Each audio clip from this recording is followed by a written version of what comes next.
Olá turma, bem-vindo depois desse pequeno recesso de férias aí. Para quem não me conhece, eu sou o professor Idibas, professor de História aqui na Escola Santina Rioli. O tema da nossa aula de hoje aqui no 7º ano é Renascimento Cultural. Tio, por que esse nome Renascimento Cultural? Esse nome surgiu devido a um pensamento da época em que se imaginava que na Idade Média não havia cultura. Era um momento de obscuridade, era um momento muito controlado pela mentalidade da Igreja Católica, pelo cristianismo, pelo pensamento cristão, tá ok? Então, por que Renascimento? Porque as pessoas acreditavam que estavam revivendo uma cultura lá do período antigo, a cultura greco-romana, tá? Por isso esse nome Renascimento Cultural. Onde é que vai ocorrer esse movimento chamado Renascimento? Primeiro, é um movimento que acontece ali no continente europeu e ele surgiu ali na região da Itália. Tio, por que surgiu ali na região da Itália? Por que foram os italianos?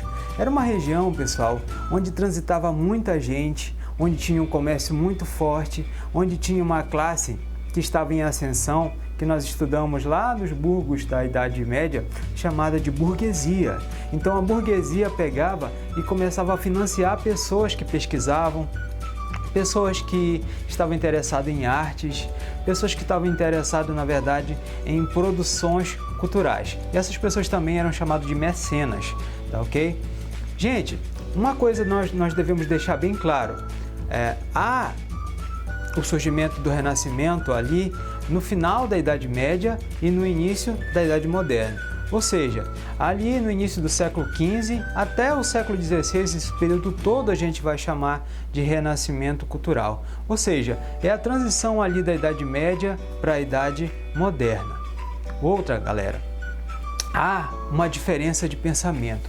Se lá na Idade Média o pensamento predominante era o teocentrismo, aqui na Idade Moderna o pensamento, aqui na época do Renascimento Cultural, vai ser outro.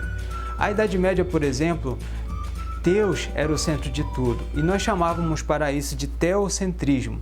Todas as coisas eram baseadas num pensamento teocêntrico, ou seja, se você fosse fazer algo relacionado, por exemplo, a uma pintura de parede da sua casa, tinha que ter uma pintura lá de tema cristão, santos e outras coisas. Se você fosse colocar aquela só fotozinha de famosinha, não ia colar não, porque aquilo não está relacionado com Deus, não está relacionado a uma divindade, tá ok? Cristã. O pensamento lá era muito místico também, não só cristão, tá? Pessoal, já na época do Renascimento, nós saímos do teocentrismo e vamos para o antropocentrismo. Pronto, tio, agora eu não entendi nada. Gente, antropocentrismo quer dizer que o ser humano passa a ser o centro das coisas, do universo. O próprio ser humano passa a investigar a si próprio, ele passa a ter mais protagonismo. Lá era um momento de submissão, aqui o homem vai ser mais protagonista. Significa que ele abandonou as coisas que ele seguia lá na Idade Média? Não. Vão aparecer ainda temas cristãos? Sim. Ou cristãos? Sim. Mas, turma, vai haver uma série de características que a gente vai ver agora. Que características são essas? A primeira, as duas primeiras, na verdade, eu já falei, que é a inspiração na cultura grega e romana. Você vai notar que as artes, as estátuas, as pinturas são temas relacionados à cultura da Grécia e da Roma Antiga. O antropocentrismo, no caso, nós vamos ter uma característica aí, por exemplo, do humanismo. O que é humanismo? O próprio ser humano vai investigar a ele mesmo e vai investigar também a natureza. Então, a esse movimento a gente vai chamar de humanismo. É o próprio ser humano investigando a si, tá ok? Outra característica também comum nesse período é o hedonismo. O que é isso? Lá na Idade Média, por exemplo, o homem ele deixava de viver os prazeres terrenos em busca muito de uma vida lá na eternidade. Já o homem do Renascimento não, cara. Ele é aquele cara mais descolado. Ele é muito baseado nos prazeres terrenos da carne. Ou seja, ele pode comer bem, ele pode se divertir, ele pode encontrar meios, na verdade, de viver bem enquanto estiver vivo. Isso eu vou chamar de hedonismo. Nesse período também vai se destacar a valorização da razão e do empirismo. Gente, lá na Idade Média, por exemplo, se você tivesse uma casa e essa casa caísse em decorrência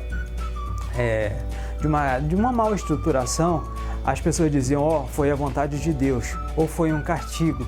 Já na época do Renascimento, não.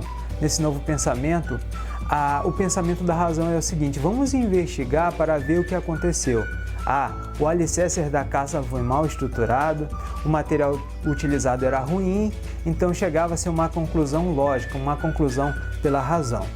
A característica, por exemplo, que eu acabei de citar, da experimentação, do empirismo, elaborava-se uma teoria e logo em seguida você tinha que comprovar através de um experimento. Por exemplo, a teoria que havia a circulação no seu corpo através de um conjunto de artérias, de veias. Aí dissecava-se o corpo humano para descobrir realmente se existia isso. Então, teoria e prática, tá ok? Um outro pensamento muito comum naquela época era a busca pela aventura, por conhecer mais a natureza, mas algo que ficou marcado também foi o surgimento do heliocentrismo. O que é isso, tio? É um xingamento? É o tio Elinho lá, do professor de matemática? Não. Pessoal, o heliocentrismo, na verdade, dizia que o Sol era o centro do universo e não a Terra, como se acreditava lá na Idade Média. Na Idade Média era geocentrismo, você aprende isso na aula de geografia, né? E na época do Renascimento, passou-se, na verdade, descobriram que o centro do universo não era a Terra e sim o Sol. Existem várias e outras características, mas a gente vai ver isso de mais aprofundado no ensino médio, tá ok?